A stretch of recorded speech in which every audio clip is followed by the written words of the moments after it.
Hi everyone. In today's video, we're going to make a Lecsó. This time, we'll be cooking it in a cauldron. The good news, however, is that if you can't make it in a cauldron, you can of course cook it just as deliciously in your kitchen in a pot as if you had made it in a cauldron. Of course, cooking it in a cauldron gives it a little extra smoky flavor, but you can make up for that. For example, as you saw earlier, using a good quality smoked sausage and smoked bacon will definitely give it a great taste. You've seen the ingredients already. I'll also write them down and measure them for you here in the video, but let me quickly list them out loud as well. Tomato, pepper, bacon, smoked sausage, garlic, salt, pepper, and paprika are the ingredients you'll definitely need for this.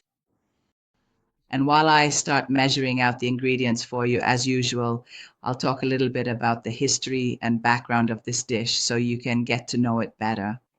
For my foreign viewers, let me say that Lecsó is a very, very, very Hungarian dish, and we love it very much. Interestingly, for example, when I was a child, I didn't like it that much because I somehow missed the meat in it, and I always wanted to eat stew instead.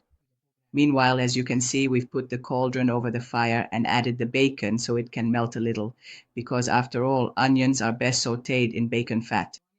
You'll see later in the middle of the video that we switched cauldrons because we made a rather large amount and all the ingredients barely fit into this small cauldron. So of course, we eventually swapped it for a bigger one. To be honest, I argued with my brother for half an hour about switching to a larger cauldron before he finally agreed, since he was actually the one making this Lecsó and we were just his assistants. Here you can see the quantities, how much of each ingredient we put in. You need a good amount of peppers and plenty of tomatoes. My brother really enjoys making Lecsó, and he always says that you should use about as many tomatoes as peppers. You can also add a lot more sausage than we did. This was just the amount we had at home. It's also very important to mention that if you like a smoky flavor or feel like it's missing, you can buy smoked cubes at the store and add those as well. It's like a bouillon cube, but it gives the dish an extra smoky flavor. It's definitely worth using this as well. While all this onion is frying in the fat rendered from the bacon, let me tell you a little bit about Lecsó. As I already mentioned, Lecsó is a traditional Hungarian dish, and although the way it's prepared hasn't changed much over time, there are several different theories about its origin and history. Lecsó is actually a vegetable dish, which is usually made from peppers, tomatoes, onions, and garlic, and in many cases, sausage, bacon, or frankfurter is also added. The dish can also be considered a kind of vegetable stew, which can be tasted and eaten with all the existing Hungarian side dishes, but traditionally we usually eat it with rice, egg, barley, or simply with bread, and some people enjoy it with dumplings. Meanwhile, as you saw, we added the paprika, put the sausage in with the onions, let it render its fat a little, and then poured in all the paprika.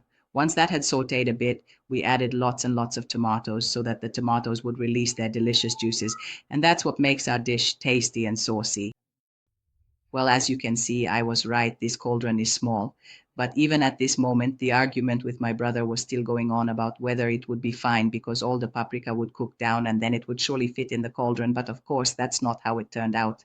You can see how many tomatoes are still left. Now, getting back to the Lecsó for a moment, looking at its origins, Lecsó is not only found in Hungarian cuisine, but also in several Central and Eastern European countries, such as Croatia, Serbia, and Bulgaria, where they make similar dishes. The history of Lecsó is closely linked to the spread of paprika in the Carpathian Basin, which dates back to the 16th century, when Turkish conquerors brought paprika to the region. We Hungarians like to think that red paprika is a very Hungarian thing, and in part that's true because we've been using it for hundreds of years, but we actually owe the arrival of red paprika in our country to the Turks. By the way, the name of the dish probably comes from the Turkish word leko, and I apologize to my Turkish viewers, I'm sure I pronounced it wrong, which means a kind of stew or ragu. According to other theories, Lecsó may come from the Hungarian word leksoka, which also used to mean a stew-like dish. And now I'm just thinking about how I'm going to translate these words into English, so I apologize in advance to everyone who will be watching this video in English. So lecsó is not just a delicious dish, but also an important cultural heritage, which has been one of the tastiest and best known traditions of Hungarian cuisine for decades. By the way, as the saying goes, every household has its own way. There are countless people who prepare Lecsó in countless different ways. Believe it or not, some people even add cream to it, turning it into a creamy dish. Some people also add meat. making it a meaty lecsó, which is also very tasty, especially if you put in slices of pork. I like it because it's a quick dish, very easy to make, and relatively simple to prepare. Of course, it's a bit more of a hassle if you cook it in a cauldron, but if you only have a little time in the evening at home and need to make something for the family, it's a fast and relatively cost-effective meal. In the meantime, as you saw, I started preparing the side dish for the lecsó. Once again, it will be tarhonya, for which I still haven't found the English name. So I'm begging you in tears, if any of my viewers abroad are watching this and know if there's an appropriate English word for tarhonya, please, I'm begging you, write it to me because I've searched and looked, but I haven't found anything.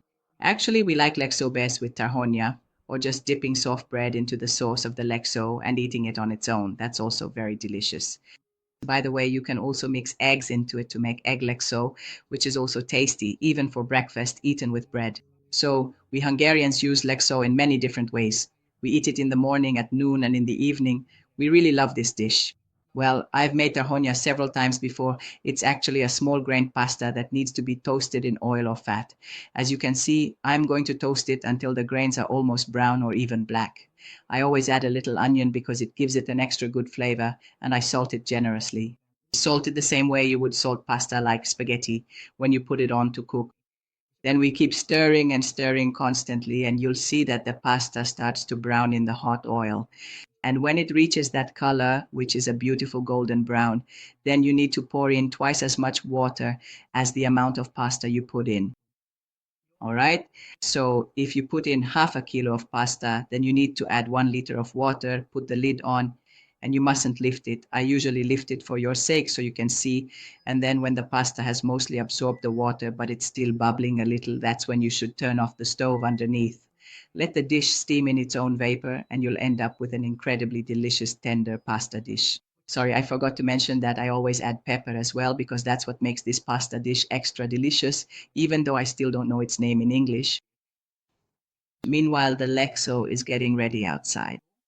As you probably saw while I was talking about everything here, my brother kept pouring the juice from the tomatoes into the lecsó, added water, put in salt and pepper, and also added some garlic.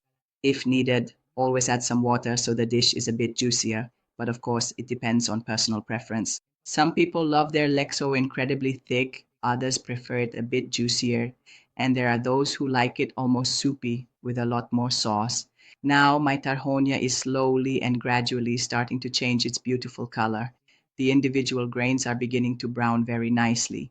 You definitely don't want to burn them until they are completely inedible, but the grains should absolutely turn a truly beautiful, rich brown. I really truly think it's quite hard to mess this up, but please don't leave it entirely unattended either. It takes quite a few minutes to patiently reach this desired color, but it's absolutely worth the effort because we're talking about a really, really incredibly delicious and satisfying side dish. So now I'm going to add the water. I'm pouring it a bit more slowly here because the steam would drip onto the camera and that's not good for the camera or for the image quality. I always scrape down the little leftover pieces of pasta from the sides, as you can see, so that nothing goes to waste. Although, to be fair, these would soften in the steam anyway, but somehow I just find it neater this way. So I'm adding more water and I'll show you about how much it should cover it. As you can see, there's plenty of water in there. Like I said, the rule is twice as much water as the amount of pasta you put in. Then you can put the lid on and it'll need about 15-20 minutes to cook. You should take it off the heat when there's not much water left and then let it steam in its own heat for a bit longer. So as you can clearly see, this is precisely what the delicious lecsó looks like. It turned out incredibly, truly, unbelievably delicious. It's just absolutely unbelievable. Seriously, you must try it for breakfast too. Just scoop some into a warm pan with a large ladle and then gently scramble it like you would with fresh eggs. Use 2 or 3 perfectly beaten eggs and then eat it with some crusty bread. It's unbelievably, wonderfully tasty, a real culinary delight. So you see, at this point, you can actually confidently turn off the heat completely under the tarhonya and then just let it gently steam and patiently finish cooking thoroughly in its own residual warm steam. And now take a look at how beautiful the finished tarhonya turned out. I really love it. I think it's an incredibly, incredibly delicious dish. Our dish is ready. and we are already incredibly hungry. We can't wait to taste it. It smells absolutely amazing. Soon at the end of the video, you'll also see the recipe for the dishes, and you'll find it in both English and Hungarian. All you have to do is subscribe to the channel and let me know in the comments if you made this dish, and if so, how it turned out or how you usually prepare it.